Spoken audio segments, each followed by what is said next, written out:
வாழ்க்கையே வெறுத்து போன ஒருத்தன் தற்கொலை பண்ணிக்கணும்னு முடிவு பண்ணுறான். அந்த சமயத்தில் அவனோட ஃபேமிலி ஃபோட்டோ அவன் கண்ணில் படுது. அந்த ஃபோட்டோவிலேருந்து தன்னை மட்டும் பிரித்து எடுக்கணும் அப்படின்னு கத்திரிக்கோள் எடுத்து வெட்ட ஆரம்பிக்கிறான். அந்த ஃபோட்டோவில் அவனோட சுண்டு விரலை அவன் தங்கச்சி பிடிச்சிருக்கான்.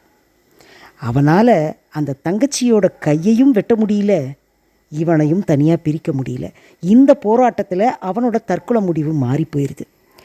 இது மாதிரி எத்தனையோ சமயங்களில் எத்தனையோ பேரோட தற்கொலை முடிவுகள், தவறான முடிவுகள், ஒரு தம்பியாலேயோ தங்கச்சியாலேயோ அண்ணனாலேயோ அப்பாவாலேயோ அம்மாவாலேயோ மாறி போயிருக்கு. நம்ம சம்பாதிக்க வேண்டியது பணமோ பதவியோ அந்தஸ்தோ இல்லைங்க, ஒரு நல்ல குடும்பம். நல்ல குடும்பம் இருந்தால் பல தவறான முடிவுகள் எடுக்கப்படாது. சின்னஞ்சிறு கூட்டுக்குள்ளே சொர்க்கம் இருக்குது, சின்ன சின்ன அன்பில் தானே ஜீவன் இன்னும் இருக்குது. பட்டாம்பூச்சி கூட்டத்துக்கு பட்டா எதுக்கு? அட பாசம் மட்டும் போதும் கண்ணே, காசு பணம் என்னத்துக்கு?